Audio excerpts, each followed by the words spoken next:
When I found my son sleeping in his car, I asked, "Where's the house I bought you?" He said his wife and Mill kicked him out, took the keys, and threatened to call the police. I just told him, "Don't worry, I'll handle this. I'm glad to have you here. Follow my story until the end and comment the city you're watching from so I can see how far my story has reached." At 62 years old, I thought I had seen everything life could throw at me. I was wrong. It was a Tuesday evening in late August when I spotted the familiar blue Honda Civic parked under a flickering streetlight in the Walmart parking lot. Something about it caught my eye as I drove past, heading home from my weekly grocery run. The car looked abandoned, windows slightly fogged, sitting alone in the far corner where most people wouldn't bother to park. I almost drove on, almost. But something made me circle back, and that's when I saw him. My son Damien was curled up in the back seat, using what looked like an old jacket as a blanket. 28 years old, and he was sleeping in his car like some kind of vagrant. My heart stopped beating for a moment, then started hammering so hard I thought it might burst through my chest. I parked next to him and tapped gently on the window.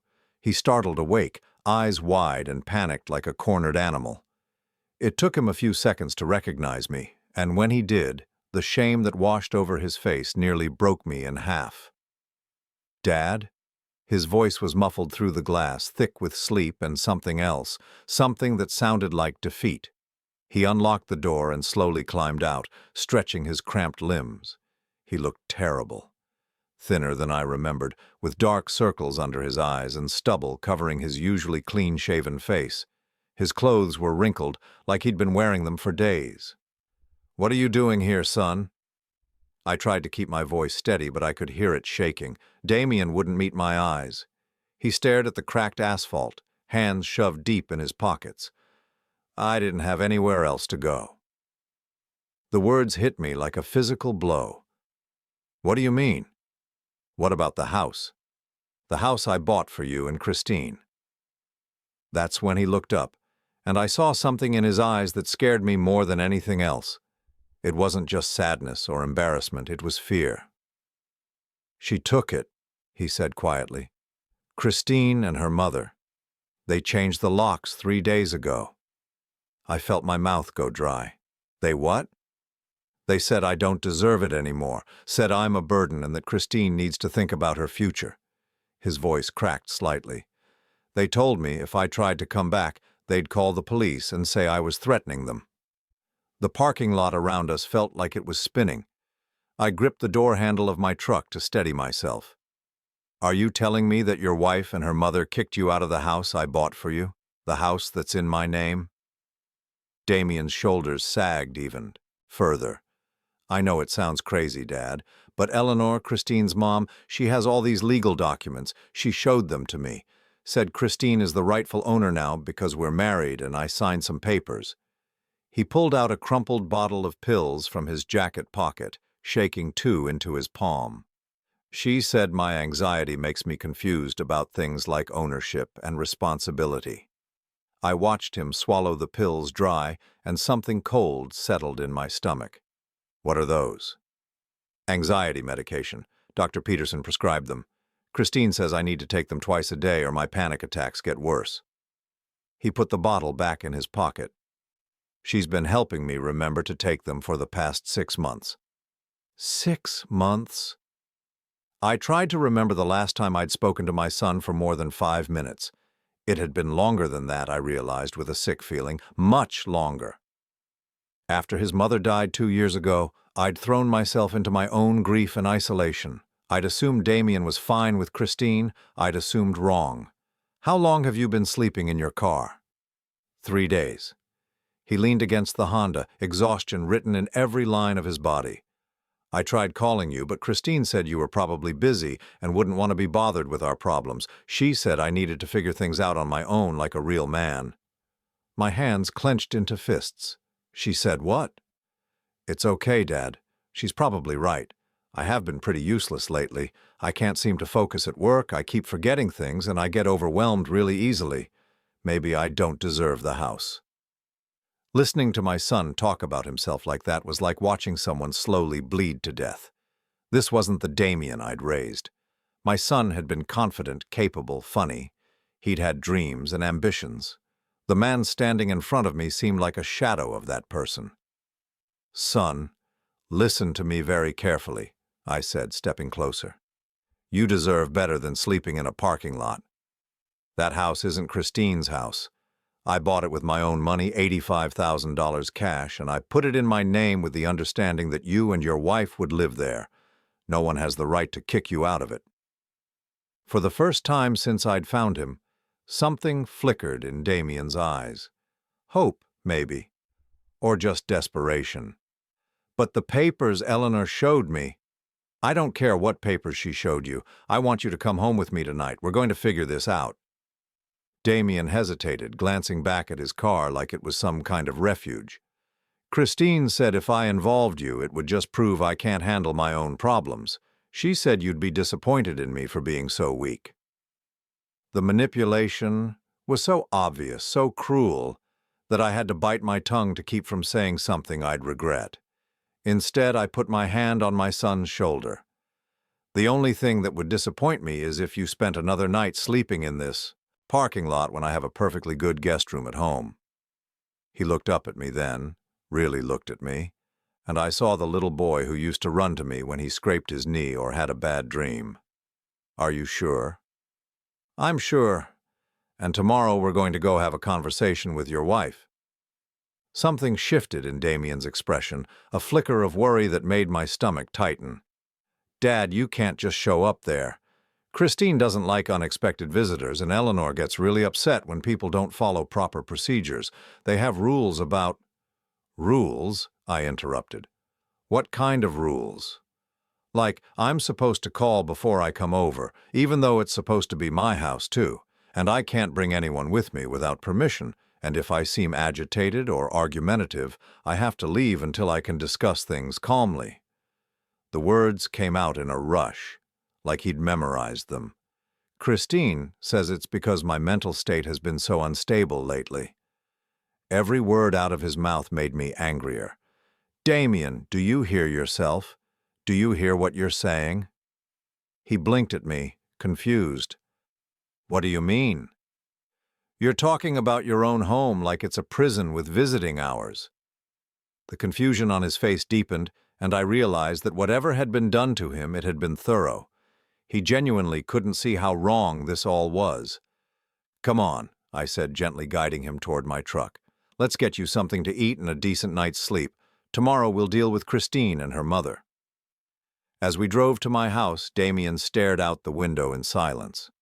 I kept glancing at him, trying to reconcile this broken version of my son with the young man I thought I knew. When had he gotten so thin? When had his shoulders started curving inward, like he was trying to make himself smaller? When had he started talking about himself like he was fundamentally flawed? "Dad?" His voice was so quiet I almost didn't hear it. "Yeah, son? What if Christine's right? What if I really am too messed up to deserve the house?" I pulled into my driveway and turned off the engine, then turned to face him fully. "Damien, I need you to listen to me. There is nothing wrong with you that justifies being thrown out of your own home. Nothing. Do you understand me?" He nodded, but I could see he didn't really believe it. The damage ran deeper than I'd imagined. As we walked into my house, I made a silent promise to myself and to my son. Whatever had been done to him, whatever lies he'd been told, whatever manipulation had reduced him to sleeping in parking lots and doubting his own worth, I was going to fix it.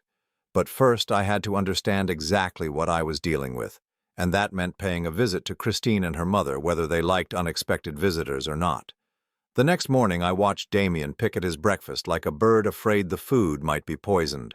He'd slept fitfully, calling out in his dreams, and when I'd checked on him at 3 in the morning, he was sitting up in bed, staring at nothing, that bottle of pills clutched in his hands.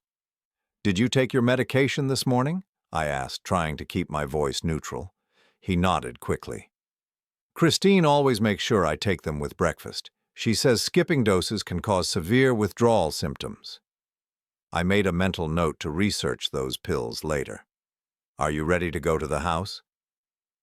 The color drained from his face. "Maybe we should call first, let them know we're coming. Christine really doesn't like—" No. I set down my coffee cup with more force than necessary. We're not calling. This is our house, and we're going to walk through the front door like we own the place, because we do. The drive to 1247 Maple Street took only 15 minutes, but it felt like hours. Damien grew more agitated with each passing block, fidgeting with his seatbelt and checking his phone repeatedly. "She's not answering my texts," he said, voice tight with anxiety. "Maybe they're not home. Maybe we should come back later." But as we pulled into the driveway, I could see Christine's silver Lexus parked in the garage. A car I'd never seen before was parked on the street in front of the house, a black BMW with tinted windows. Someone else was here. The house looked different somehow. The small garden my late wife had helped Damien plant had been ripped up and replaced with decorative gravel. The welcome mat we'd bought them as a housewarming gift was gone, replaced with one that read, "By invitation only," in elegant script. Before I could knock, the door swung open. Christine stood there, perfectly dressed in a cream-colored sweater and pearls, her blonde hair pulled back in an immaculate bun. She looked like she was posing for a magazine photo, except for the cold expression in her green eyes. "Randall," she said, not moving from the doorway. "What a surprise." "Hello, Christine. I think we need to talk." She glanced at Damien, who had shrunk back behind me like a scolded child. "Damien, sweetie, you look terrible. Have you been taking your medication?" "Yes," he mumbled. "Twice yesterday and once this morning." "Good boy." The condescension in her voice made my teeth clench. She turned back to me. "I suppose Damien told you some confused version of what happened. His anxiety has been making him very paranoid lately. He told me you kicked him out of his own house and changed the locks." Christine's laugh was light and musical, completely at odds with the situation. "Oh, Randall, that's not what happened at all. Damien left on his own because he was having an episode. We were worried he might hurt himself, so we secured the house until he could get proper treatment." "An episode?" "His mental health has been deteriorating for months. Mood swings, aggression, paranoid thoughts. Dr. Peterson recommended inpatient treatment, but Damien refuses to go." She stepped aside, gesturing us into the house. "Mother is here. She can explain everything much better than I can." The moment I stepped inside, I felt like I was entering foreign territory. The furniture had been rearranged, the walls painted a cold gray instead of the warm yellow Damien and his mother had chosen together. Family photos had been replaced with abstract art that looked expensive and soulless. Eleanor Morrison sat in what used to be my son's favorite reading chair, a thick folder of papers spread across her lap. She was a severe-looking woman in her mid-50s with steel-gray hair and the kind of thin lips that suggested she rarely smiled.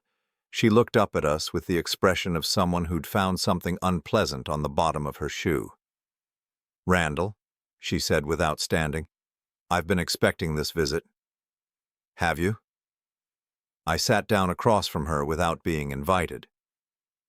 Damien remained standing near the door, like he was ready to bolt.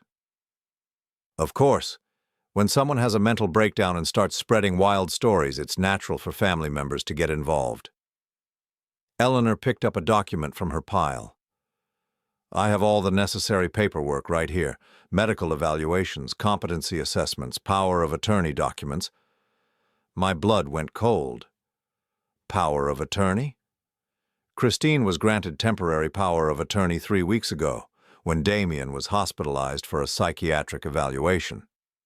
Eleanor's voice was matter-of-fact, like she was discussing the weather. The doctor determined he was not competent to make financial or legal decisions in his current state. I looked at Damien, who was staring at the floor. "Son, you didn't tell me you were hospitalized." "It was only for 2 days," he said quietly. "I had a panic attack at work and collapsed. Christine said the doctor wanted to run some tests." "What kind of tests?" Christine stepped forward, placing a protective hand on Damien's arm. "Cognitive function, psychological evaluation, drug screening." The doctor was very concerned about his ability to care for himself. Something about the way she said it, the slight emphasis on drug screening, made my suspicious spike. And what did these tests show? Eleanor handed me a thick medical report. Severe anxiety disorder, depression, possible early-onset dementia, and substance abuse issues. I flipped through the pages, my hands shaking with anger. The letterhead was legitimate, but something felt wrong about the whole thing. This says, he tested positive for multiple controlled substances. That's impossible, I said, looking at Damien. You don't use drugs. Damien looked confused, lost. I don't understand it either. Dr. Peterson said maybe someone was putting things in my food or drinks without me knowing. He said it happens sometimes with people who have memory problems. The implication hit me like a physical blow. Someone had been drugging my son, and these women were using it as evidence that he was mentally incompetent. Based on these medical findings, Eleanor continued, Christine has been granted authority to make decisions regarding Damien's living situation, finances, and medical care. Moving him out of this house was a necessary safety measure. Safety measure?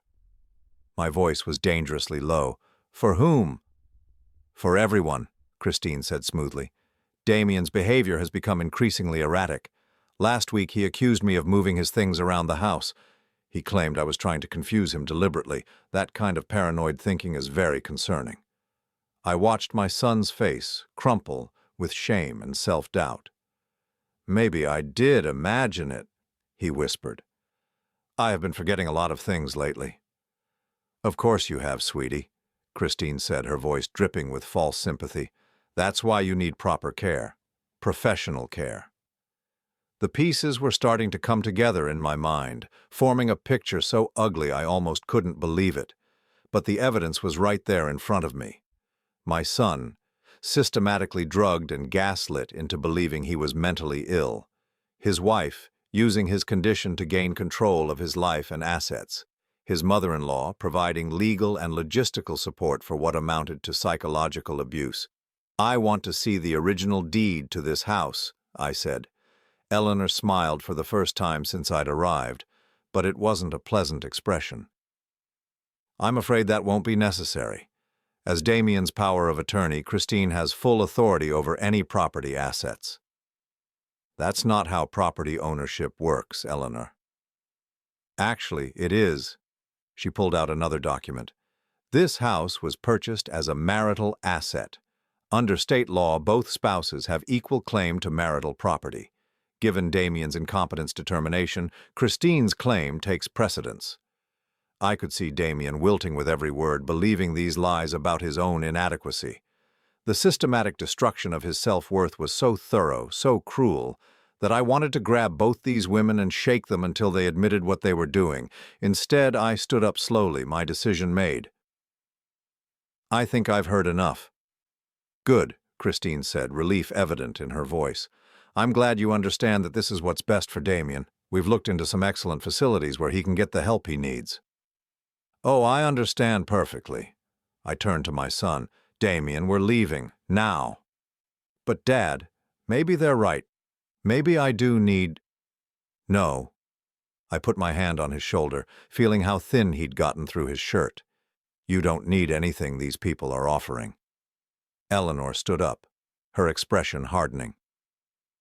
Mr. Patterson, if you try to remove Damien from our care against medical advice, we'll have no choice but to involve law enforcement. Christine has legal authority here. Does she? I pulled out my phone and speed-dialed a number I knew by heart. Let me just check on that. Who are you calling? Christine's composure was starting to crack. My lawyer. I held her gaze as the phone rang. Because I'm pretty sure that power of attorney documents based on fraudulent medical reports aren't worth the paper they're printed on. The color drained from both women's faces. Eleanor quickly started shuffling her papers together while Christine moved to block Damien from leaving. You can't prove anything, Christine said, but her voice had lost its confident tone. Can I? I smiled, but it wasn't a nice smile. We'll see about that. As my lawyer's voice came through the phone, I watched Christine and Eleanor exchange a look that confirmed everything I suspected. They'd been caught, and they knew it. But I also knew this was just the beginning. Whatever these two had done to my son, whatever web of lies and manipulation they'd spun, it was going to take more than one confrontation to unravel it all. The real fight was just starting. My lawyer's voice was crisp and professional through the phone speaker. "Randall, I need you to listen carefully. Don't sign anything, don't agree to anything, and get out of that house immediately. Bring Damien with you." I could see Christine and Eleanor whispering urgently in the corner while Damien stood frozen in the middle of the living room, looking like he might collapse from anxiety at any moment. "We're leaving now," I told my lawyer, then hung up and turned to my son. "Come on, Damien, we're going." "But what about my things?" he asked, glancing around the house that should have been his sanctuary. "My clothes, my books, We'll deal with that later." I took his arm gently but firmly. "Right now, we need to go." Christine stepped forward, her mask of concerned wife slipping completely. "You can't just take him, Randall. I have legal documents that prove—" "Your documents are worth nothing if they're based on fraud," I said, not bothering to keep the anger out of my voice anymore. "And I'm starting to think that's exactly what they are." Eleanor's face had gone pale, but she rallied quickly. "You're making a serious mistake, Mr. Patterson. Interfering with medical treatment orders could result in criminal charges." "Then I guess we'll let the courts sort it out." As we walked toward the door, Damien suddenly stopped and turned back. "Christine, I'm sorry. I don't want to cause problems. Maybe if I just—" "No," I said firmly. "You have nothing to apologize for." But watching my son try to placate the woman who had been systematically destroying him broke something inside my chest. The damage went so much deeper than I'd realized. The drive to my lawyer's office was tense and quiet. Damien kept checking his phone, growing more agitated with each passing mile. "She's not answering my calls," he said for the third time. "She always answers my calls. What if something's wrong? What if she needs me?" I glanced at him in disbelief. "Son, she kicked you out of your house and had you sleeping in a parking lot. Why are you worried about her needing you?" "Because that's what married people do," he said, his voice taking on that rehearsed quality I was beginning to recognize. "Christine always says that love means putting your partner's needs before your own, even when they're upset with you." The more he talked, the clearer the picture became. This wasn't just financial manipulation or property theft. This was a comprehensive psychological assault designed to remake my son into someone completely dependent and controllable. My lawyer, David Chen, had been handling my legal affairs for 15 years. He was a sharp man in his early 50s who never missed a detail. When we walked into his office, he took one look at Damien and his expression grew concerned. "Damien, you've lost weight," David said, gesturing for us to sit down. "Have I?" Damien touched his stomach absently. "Christine says I look better thinner. She's been helping me eat healthier." David and I exchanged a look. "What exactly does healthier mean?" David asked. "Smaller portions, mostly. And I'm not supposed to eat after 6 in the evening because it interferes with my medication absorption." Damien pulled out his pill bottle again, checking the time on his phone. "Actually, I should take my afternoon dose soon." "What medication is that?" David asked. Damien handed over the bottle. David examined the label, his frown deepening. "This is a pretty heavy dosage of alprazolam. Who prescribed this?" "Dr. Peterson. He's Christine's family doctor. He said my anxiety was getting dangerous and I needed stronger medication to prevent panic attacks." David looked at me over Damien's head, his expression grave. "Randall, we need to talk privately for a moment. Damien, would you mind waiting in the reception area? There are magazines and coffee." After Damien left, David closed the door and sat down heavily. "This is worse than you described on the phone." "How bad are we talking?" "The medication alone is concerning. That's a dosage I'd expect to see for someone with severe panic disorder, but it's also highly addictive and can cause memory problems, confusion, and dependency. If he's been taking this regularly for months—" David trailed off, shaking his head. "What about the legal documents Eleanor showed me?" David pulled out a legal pad and started writing. Power of attorney based on incompetency determination requires very specific procedures. Court hearings, multiple medical opinions, family notification requirements. If they bypassed any of those steps, the documents are invalid. And the house? You said you bought it outright and it's in your name?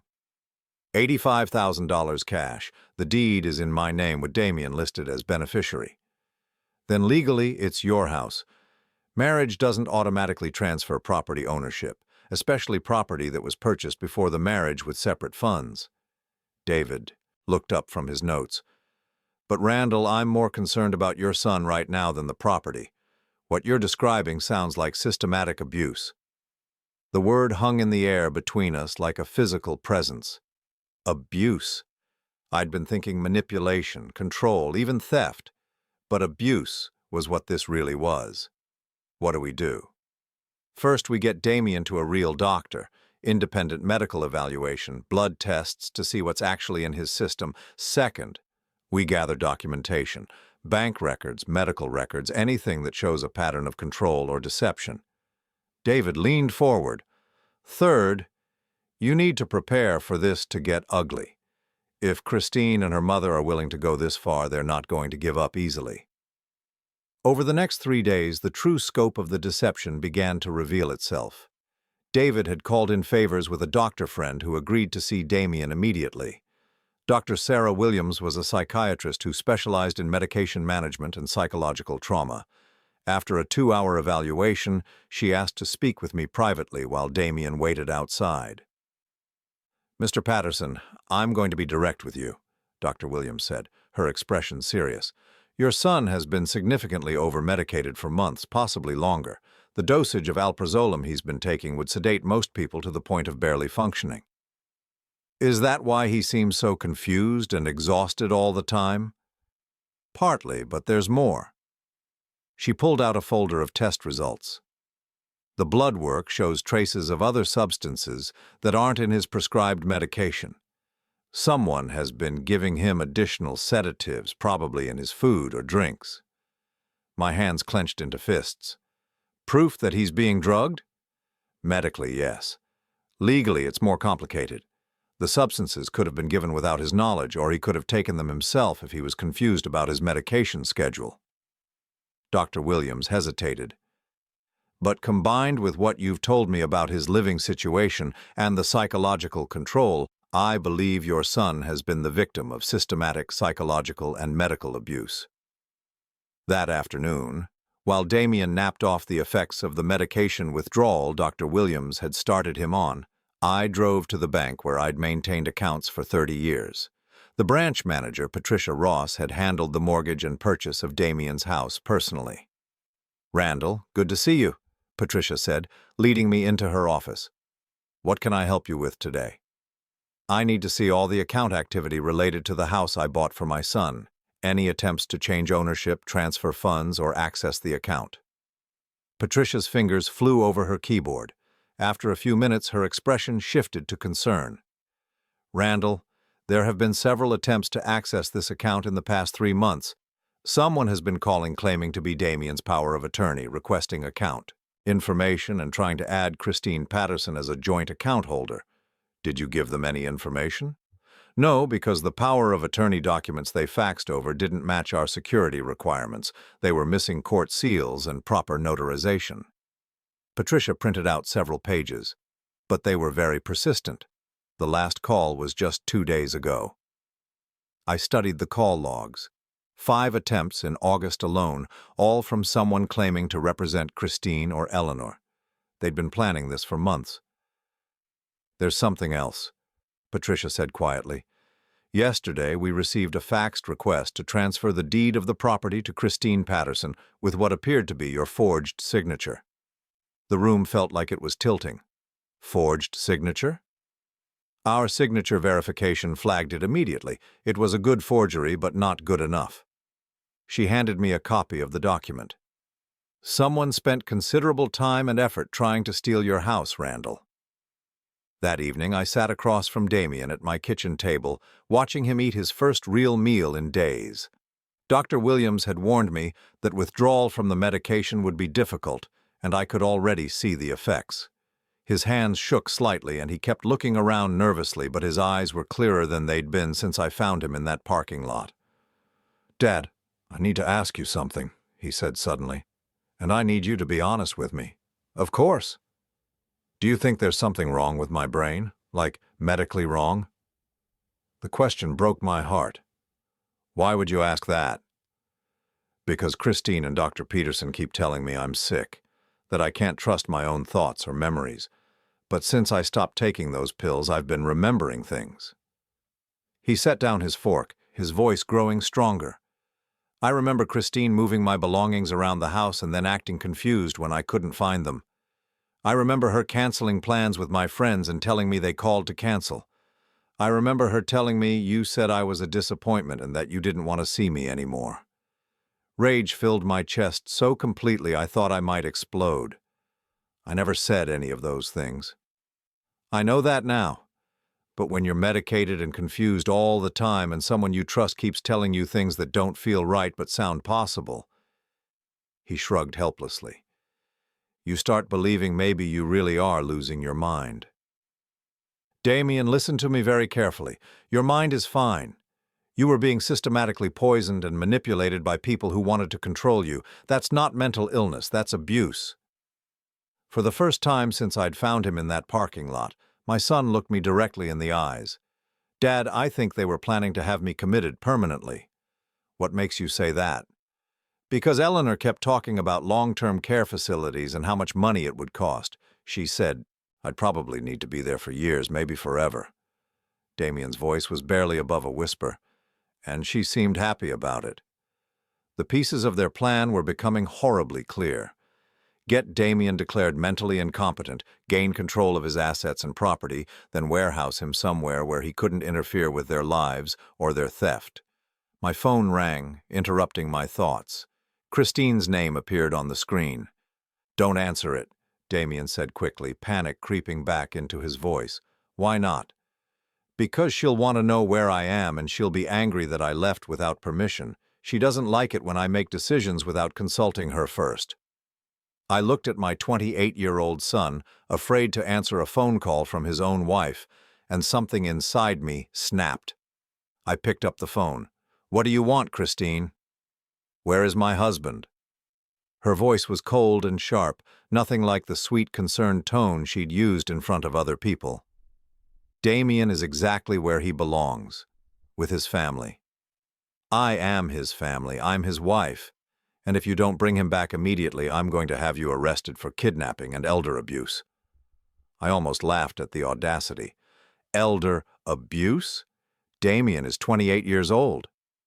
He's been declared mentally incompetent, which makes him a vulnerable adult under state protection laws. Removing him from his authorized care is a felony.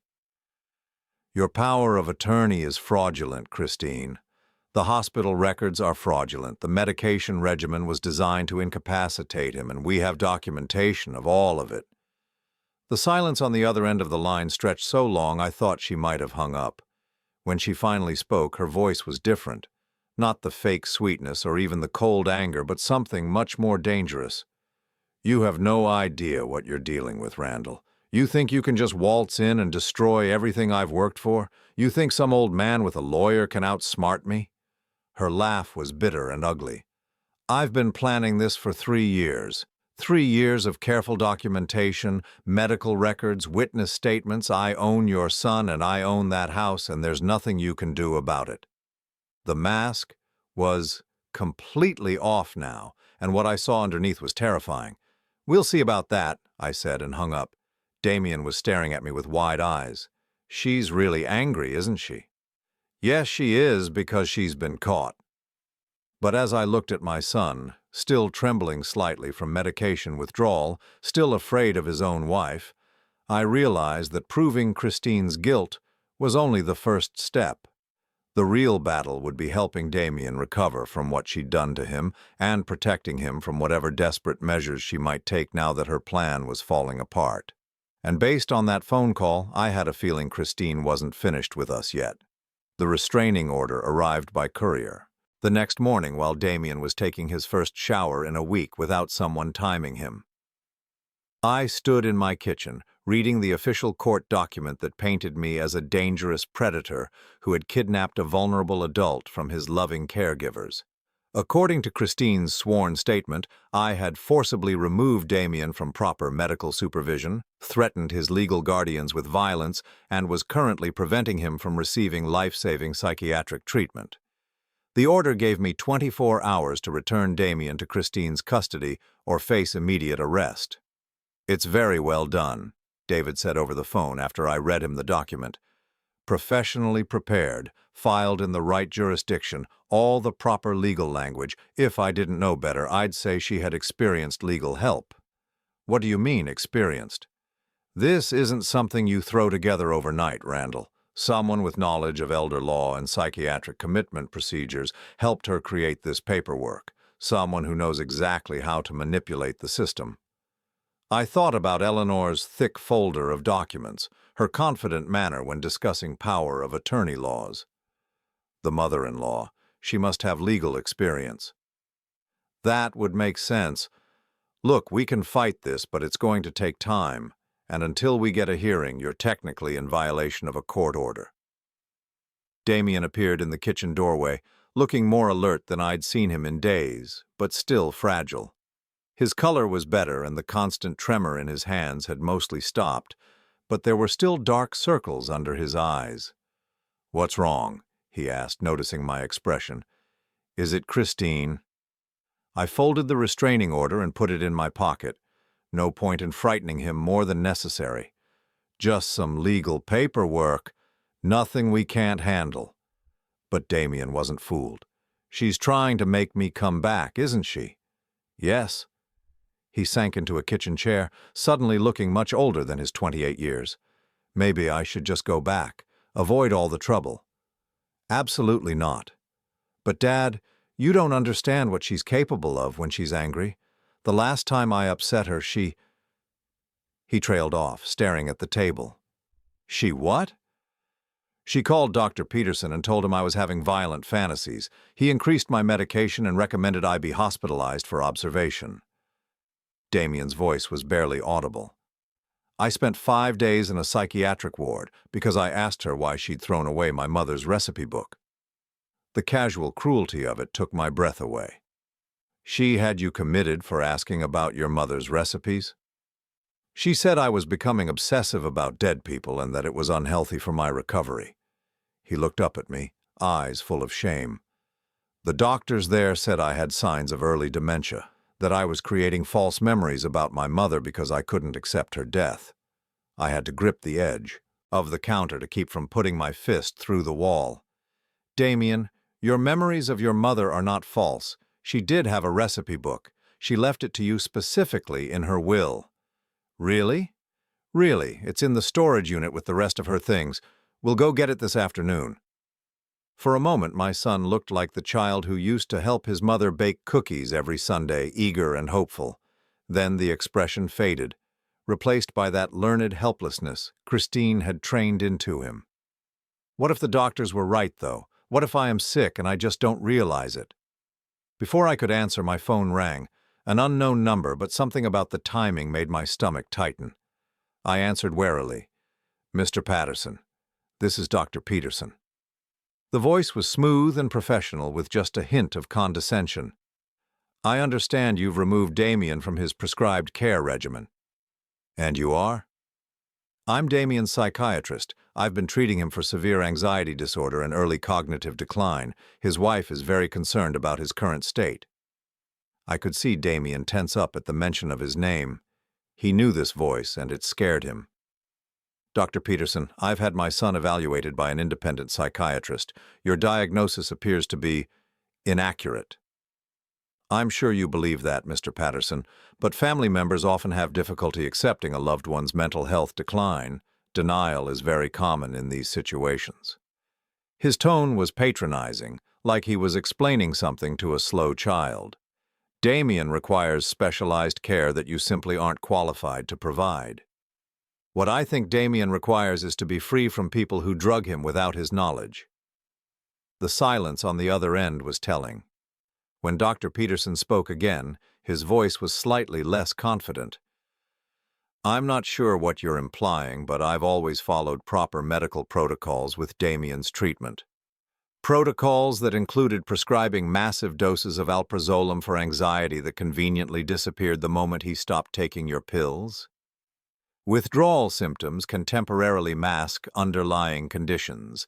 This apparent improvement is likely temporary and potentially dangerous. Dr. Peterson's voice was getting sharper.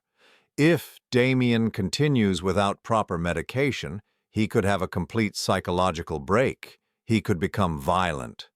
I looked at my son, who was sitting quietly at my kitchen table eating cereal and looking more peaceful than he had in months. He seems pretty stable to me. Mr. Patterson, I have a legal and ethical obligation to ensure Damien's safety. If you continue to prevent him from receiving proper treatment, I'll have no choice but to involve adult protective services. You do that, doctor, and while you're at it, maybe you can explain to them why your patient was found sleeping in a parking lot while under your care. I hung up before he could respond, but I knew this wasn't over.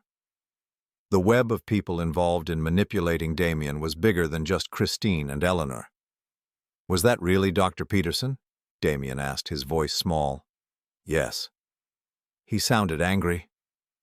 Damien pushed his cereal around in the bowl nervously. He doesn't like it when I miss appointments or don't follow his instructions exactly. What happens when you don't follow his instructions? He adjusts my medication, makes me come in for more frequent visits. Sometimes he recommends additional testing or hospitalization if he thinks I'm becoming unstable. Damien set down his spoon. Dad, what if he's right? What if I really do need all those pills and I'm just too sick to realize it? It was heartbreaking, watching my son doubt his own reality because of months of systematic gaslighting. Damien, do you feel sick right now, this moment without the pills? He considered this carefully. No, I feel clearer, like fog lifting. But Christine always said the medication would make me feel worse before it made me feel better. For how long? She said it could take years to find the right combination, that I needed to be patient and trust the process. Years. They had planned to keep him medicated and compliant for years while they stripped away everything he owned and turned him into a permanent dependent. My phone rang again. This time it was David. Randall, we have a problem. I just got a call from the court. Christine has filed an emergency petition for psychiatric commitment. She's claiming Damien is in immediate danger and needs to be involuntarily hospitalized. My blood turned to ice. Can she do that? If she can convince a judge that he's mentally ill and dangerous to himself or others, yes. The hearing is set for tomorrow morning at 9 a.m. Tomorrow? That fast? Emergency psychiatric commitments get expedited hearings, and she's got Dr. Peterson backing her up with medical testimony about Damien's deteriorating condition and history of hospitalization. I looked at my son, who was listening to my side of the conversation with growing alarm. If Christine succeeded with this petition, she could have him locked away indefinitely, drugged into compliance while she finished stealing everything he owned. What do we need to do? We need our own medical expert. Dr. Williams agreed to testify about Damien's current condition and the medication issues, but we're fighting an uphill battle. Christine has months of documented mental health history to point to. After I hung up, Damien was staring at me with wide, frightened eyes. She's trying to have me committed, isn't she? There was no point in lying. Yes. And she can do that? Even though I don't want to go? She can try, but we're going to fight it. Damien was quiet for a long moment, processing this information. When he finally spoke, his voice was stronger than I'd heard it in days. Dad, there's something I need to tell you about Christine. Something I remembered yesterday when the medication started wearing off. What is it? The night before she kicked me out of the house, I woke up around 2 in the morning and heard her talking to someone on the phone. He took a shaky breath. She was talking about having me committed permanently. She said once I was locked away, she'd have complete control over everything and you wouldn't be able to interfere. My hands clenched into fists. Did you hear anything else? She said something about a facility in Nevada where they specialize in long-term psychiatric patients, where families can sign someone in but the patients can't sign themselves out. Damien's voice dropped to a whisper. She was laughing about it, Dad. She was laughing about locking me away forever. The scope of Christine's plan was becoming horrifyingly clear. This wasn't just about money or property.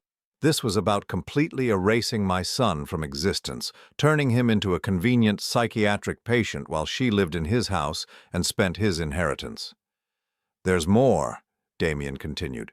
I heard her talking to her mother about you, too. Eleanor said if you tried to interfere, they could probably have you declared an unfit guardian because of your age, get you declared mentally incompetent, too.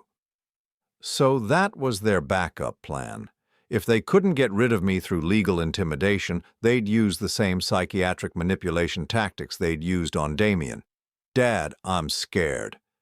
My son looked at me with the same expression he'd had as a child during thunderstorms. What if they win? What if I end up locked in some hospital forever and there's nothing we can do about it? I reached across the table and took his hand. It was steadier now, stronger than it had been in days. That's not going to happen, son. I promise you. How can you be sure?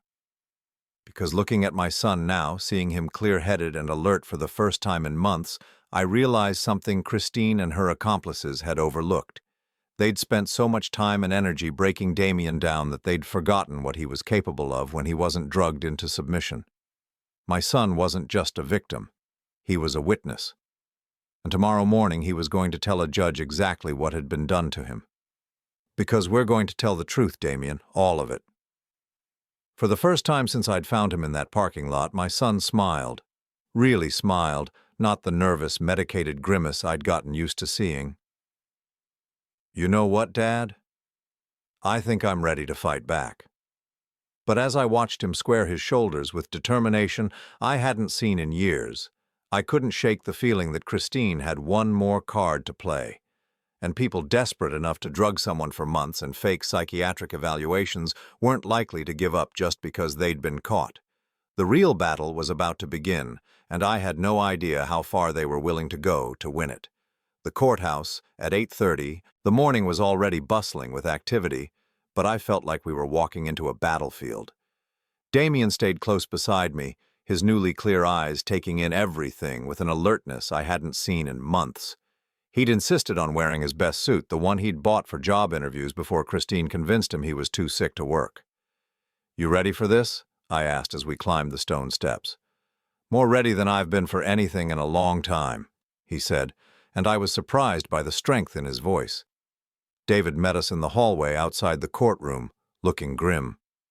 I won't lie to you, this is going to be tough. Christine's legal team is very well prepared. Legal team? 3 attorneys. Corporate-level representation. Someone is spending serious money on this case. David lowered his voice. And they've filed additional motions this morning. They're trying to get you declared an unfit guardian based on your age and claiming you're suffering from early dementia yourself. The audacity took my breath away. Based on what evidence? Apparently, your decision to remove Damien from proper medical care demonstrates impaired judgment and possible cognitive decline. David's expression was disgusted. It's a stretch, but if they can convince the judge you're not competent to make decisions for Damien, then Christine gets everything by default. I felt the pieces of their backup plan falling into place. This was always part of their strategy. We entered the courtroom, and I immediately spotted Christine sitting at the plaintiff's table with her legal team. She was dressed in a conservative black suit, her hair pulled back severely, playing the role of concerned wife perfectly.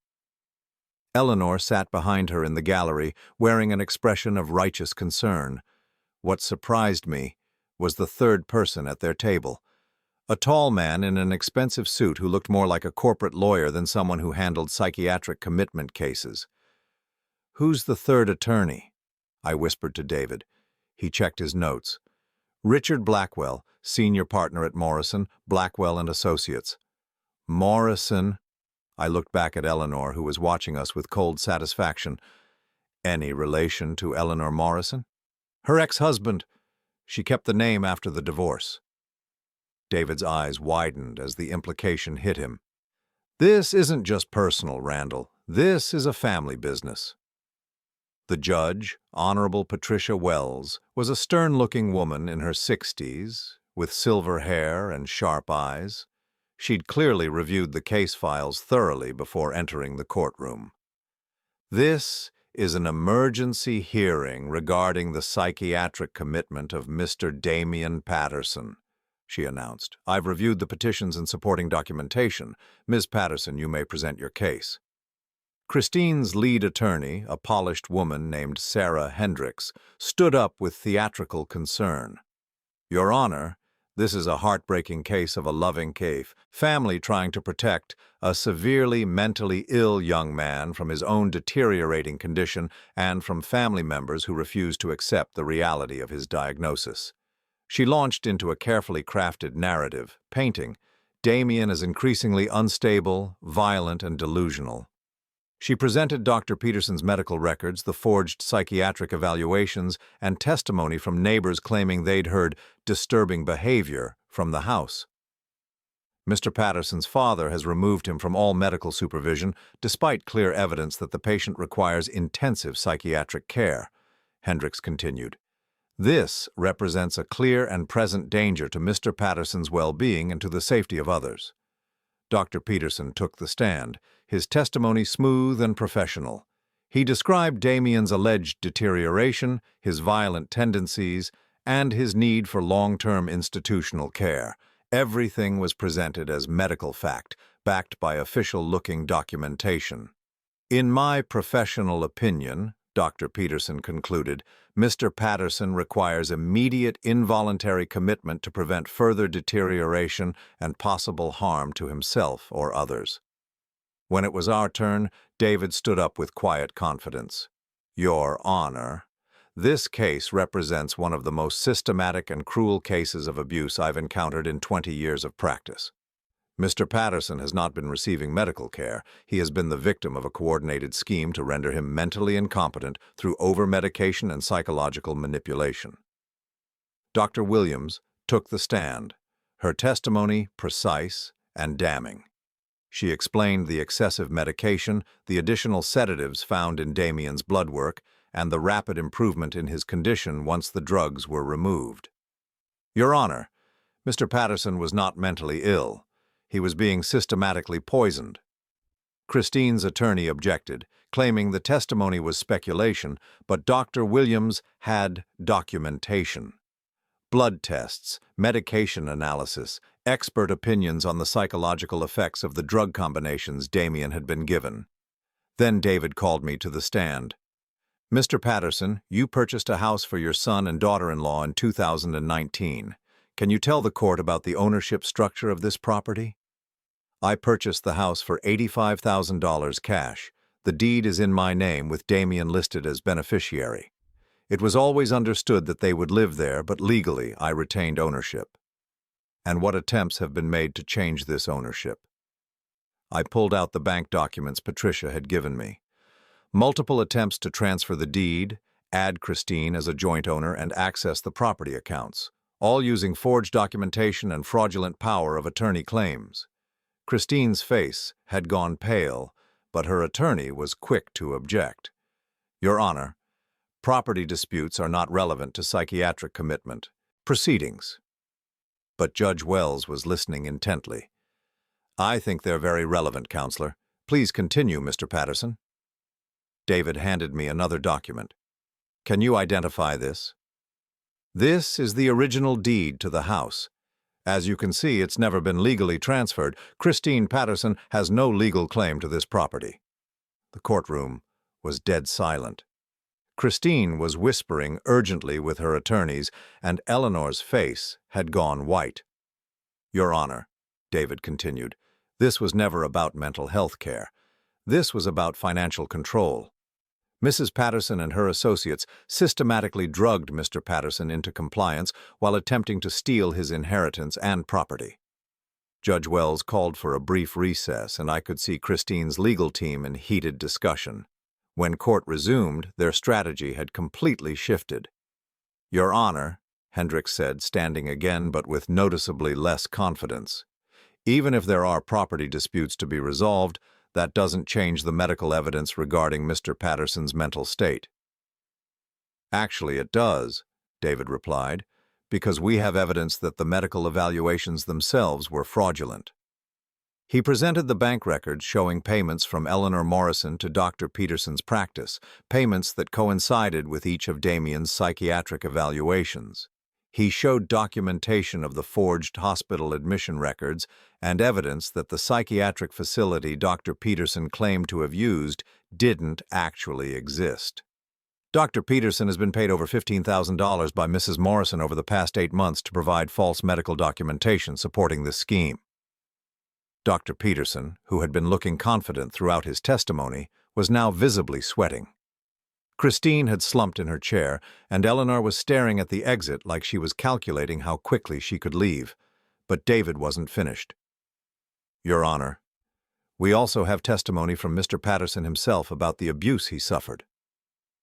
Damien stood up, and for the first time in months I saw the man he used to be.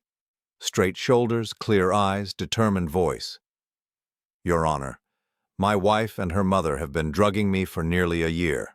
They controlled when I ate, when I slept, who I could talk to. They convinced me I was mentally ill and that I couldn't trust my own thoughts or memories. His voice grew stronger with each word. They were planning to have me committed permanently to a facility in Nevada where I would never be able to leave while they took everything my father had provided for me. Judge Wells listened to every word, her expression growing increasingly severe. They made me believe I was worthless, that I was a burden, that I deserved to lose everything because I was too sick to function. Damien looked directly at Christine. But I'm not sick, I was being poisoned. Christine's attorney tried to object, claiming Damien was having a delusional episode, but Judge Wells cut her off. I've heard enough, the judge said sharply. This court finds no evidence that Mr. Patterson requires psychiatric commitment. In fact, the evidence suggests he has been the victim of systematic abuse designed to render him incompetent. She turned to Christine's legal team with obvious disgust. I'm referring this case to the district attorney for investigation of fraud, elder abuse, and conspiracy charges. I'm also issuing an immediate restraining order preventing Mrs. Patterson from contacting Mr. Patterson or attempting to access the property in question. Christine stood up abruptly, her mask finally slipping completely. This is ridiculous. He's my husband. I was trying to help him. Mrs. Patterson, Judge Wells said coldly, you will sit down and remain silent or I will hold you in contempt. But Christine had lost all control. You don't understand. He was worthless before I met him. I made him into something. I deserved that house. I deserved— That's enough. Judge Wells banged her gavel. Mrs. Patterson, you are hereby found in contempt of court. Bailiff, please remove her from my courtroom. As Christine was escorted out, still shouting about her rights and how unfair everyone was being, Eleanor quietly stood up and walked toward the exit. But David was ready for that too. Your Honor, Mrs. Morrison is also named in the fraud investigation. I believe she should be prevented from leaving the jurisdiction. Judge Wells nodded to the bailiff, who moved to intercept Eleanor at the door. For the first time since this nightmare began, Eleanor looked genuinely afraid. The court is also ordering immediate restitution of any funds illegally accessed, and Mr. Patterson Sr. will regain full control of his property effective immediately, Judge Wells concluded. This hearing is adjourned. As we walked out of the courthouse, Damien was quiet for a long moment. Then he turned to me with tears in his eyes. Dad, I'm sorry. I'm so sorry I let them do this to our family. Son, you have nothing to apologize for. You were a victim. But I should have seen it. I should have known. You couldn't have known. They were experts at this. They probably did it before to other people. I put my arm around his shoulders. What matters is that it's over now. But as we walked down the courthouse steps, I realized it wasn't quite over yet. Damien was free, the house was secure, and Christine and Eleanor would face justice for what they'd done. But there was still one more thing that needed to happen. My son needed to remember who he really was, and I needed to help him build a life worth living again. The legal battle was won, but the real work of healing was just beginning. 6 months later, I stood in the kitchen of the house on 1247 Maple Street, watching my son make coffee with steady hands and a clear mind. The transformation was remarkable, but it hadn't happened overnight. The first few weeks after the court hearing had been the hardest. Damien's withdrawal from the medications had caused severe anxiety, sleepless nights, and moments of panic when he couldn't tell what memories were real and what had been planted by months of gaslighting. There were days when he'd call me in tears, convinced that maybe Christine had been right about him after all, but slowly, day by day, he'd gotten stronger. "You know what I realized yesterday?" Damien said, handing me a perfectly brewed cup of coffee in the blue ceramic mug his mother had bought him for his 18th birthday. "What's that?" "I haven't thought about taking a pill in 3 weeks, not once." He sat down across from me at the kitchen table, the same table where Christine had held court with her fake documents and threats. "For almost a year, I couldn't go 15 minutes without checking my pill bottle, making sure I was taking everything on schedule, and now I don't even think about it." The kitchen looked completely different now. Damien had repainted the walls the warm yellow his mother had originally chosen, brought back the family photos Christine had stored away, and filled the windowsill with herbs he was learning to grow. The house felt alive again. "How's the job search going?" I asked. "Actually, I have some news about that." Damien's smile was genuine now, not the medicated mask I'd gotten used to seeing. "Remember my old supervisor at the engineering firm, Jake Morrison?" I nodded. Jake had been one of the friends Christine had systematically cut out of Damien's life, telling him they were bad influences who didn't understand his medical needs. "I called him last week, told him everything that happened." Damien took a sip of his coffee, his hands steady. "He said he'd been wondering why I'd suddenly stopped answering his calls and canceled all our plans. He thought maybe I was angry with him about something." "What did he say when you told him the truth?" "He was horrified. Apparently Christine had called him once about 8 months ago, claiming I was having a mental breakdown and that contact with friends was making my condition worse. She asked him to stop reaching out to me for my own good." The systematic isolation had been so complete, so methodical. Christine had convinced everyone in Damien's life that staying away was an act of kindness. "Jake offered me my old job back," Damien continued. "Senior project engineer, same salary I was making before, plus a raise to account for the time I was away. He said the team had never been the same without me." I felt a surge of pride watching my son talk about returning to work, about rebuilding his career and his life. "Are you going to take it?" "I already did. I start Monday." He grinned. "I'm nervous, but it's good nervous, excited nervous. I'd forgotten what that felt like." We sat in comfortable silence for a moment, both of us looking around the kitchen that had been the site of so much manipulation and control, now transformed back into a place of warmth and family. "Dad, can I ask you something?" "Of course." "Why didn't you give up on me? When you found me in that parking lot, why didn't you just assume Christine was right and I really was too messed up to help?" The question caught me off guard. "Why would you think I'd give up on you?" "Because that's what everyone else did. My friends, my co-workers, even some of our relatives. Christine convinced them all that I was too sick to be around, that helping me would just enable my delusions." Damien's voice was thoughtful, not bitter. "But you took one look at the situation and knew something was wrong. How did you know?" I thought about that night in the parking lot, the moment I'd seen my son curled up in the back seat of his car. "Because you're my son. And the person sleeping in that parking lot wasn't the man I raised." "But what if you'd been wrong? What if I really was mentally ill and you were just in denial?" "Then I would have gotten you proper help. Real help. Not the kind of help that involves drugging you into compliance and stealing your inheritance." I leaned forward, wanting him to understand this completely. "Damien, even if you had been genuinely sick, you still wouldn't have deserved what they did to you." He nodded slowly, processing this. "I think that's what took me so long to fight back. I kept thinking that if I really was sick, then maybe I deserved to be treated like I couldn't take care of myself." No one deserves that. Ever. We were interrupted by a knock at the front door. Damien tensed slightly, an old reflex from the months when unexpected visitors meant trouble, but when he looked through the window, his face lit up. "It's Jake," he said, opening the door to reveal a tall, bearded man carrying a six-pack of beer and wearing a huge grin. "Damien, man, it's good to see you looking like yourself again." Jake pulled my son into a bear hug that would have knocked him over 6 months ago, but that he now returned with equal enthusiasm. "Dad, this is Jake Morrison. Jake, this is my father, Randall." Jake shook my hand with a firm grip and direct eye contact. "Mr. Patterson, I can't thank you enough for what you did for Damien. When he told me what was happening to him, what that woman was doing..."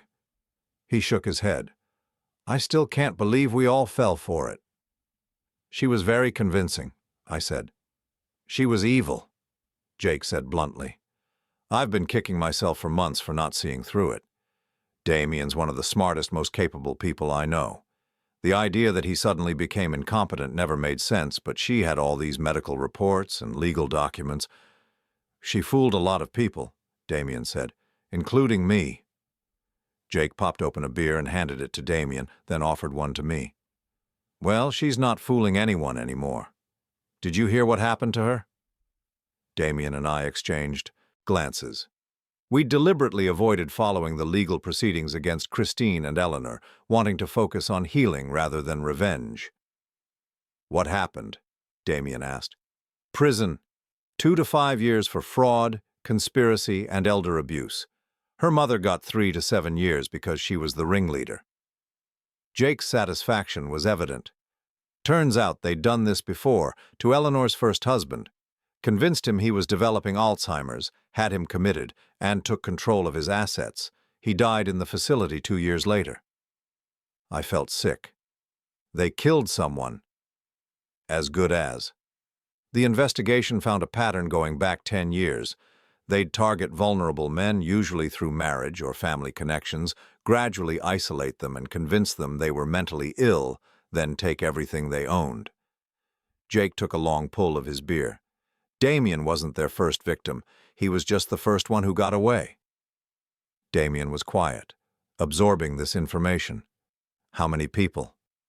At least 4 that they can prove. Maybe more. The FBI is still investigating. Jake clapped Damien on the shoulder. "You saved other people by fighting back, man. They would have kept doing this if you hadn't stopped them." That evening, after Jake left, Damien and I sat on the front porch watching the sunset paint the sky in shades of orange and pink. The neighborhood was quiet, peaceful in a way it had never been when Christine lived here. "I've been thinking about something," Damien said. "About Mom." "What about her?" "Christine always said that Mom wouldn't have wanted me to be weak, that she would have been disappointed in me for not being able to handle my problems." He was quiet for a moment. "But that's not true, is it?" "No, son. That's not true at all. Mom would have seen right through Christine, wouldn't she?" I smiled, remembering my late wife's uncanny ability to read people. "Your mother would have had Christine figured out in about 15 minutes. She wouldn't have let any of this happen." "I miss her," Damien said simply. "Me too." We sat in comfortable silence, both thinking about the woman who had been the heart of our family, whose absence had made us vulnerable to predators like Christine and Eleanor. "Dad, I want to ask you something else, and I want you to be honest with me." "Always." "Do you think I'll ever be able to trust someone again? To have a real relationship?" He stared out at the street, his voice thoughtful rather than sad. "Because I'm not sure I'll ever be able to tell if someone really cares about me or if they're just good at pretending." It was a fair question, and it deserved an honest answer. "I think you'll be more careful now, maybe more cautious, but I don't think that's necessarily a bad thing. You'll just be better at recognizing the difference between someone who wants to control you and someone who wants to support you." "How will I know the difference?"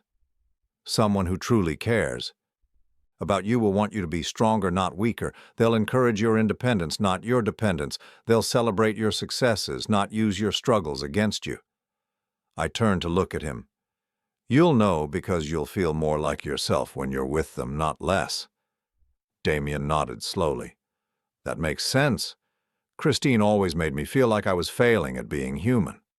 Like I needed her to interpret the world for me because I couldn't trust my own perceptions. And how do you feel now? Like I can trust myself again, like my thoughts and feelings are valid. He smiled.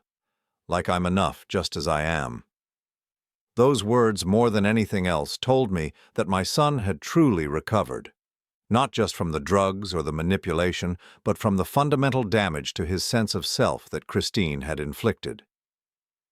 I'm proud of you, I said, for fighting back, for getting your life back, for becoming yourself again.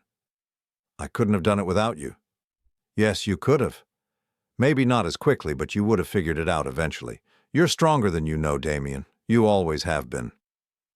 As we sat there on the porch of the house that had almost been stolen from us, watching the stars appear in the darkening sky, I realized that something had been restored that was more valuable than any property or bank account. We had found each other again. The father who had been too distant, too wrapped up in his own grief to notice his son's pain. The son who had been systematically broken down until he forgot who he was. We had both been lost in different ways, and we had found our way back to each other. You know what I'm most grateful for? Damien said as we finally headed inside.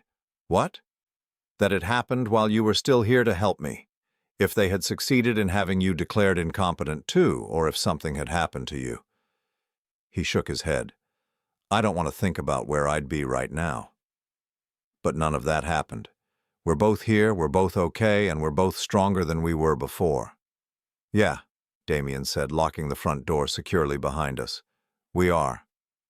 6 months later, as I watched my son make his coffee with steady hands in the kitchen of his own house, I knew that we had won more than just a legal battle. We had won back our family, our trust, and our future, and that was worth more than any house, any inheritance, or any amount of money in the world.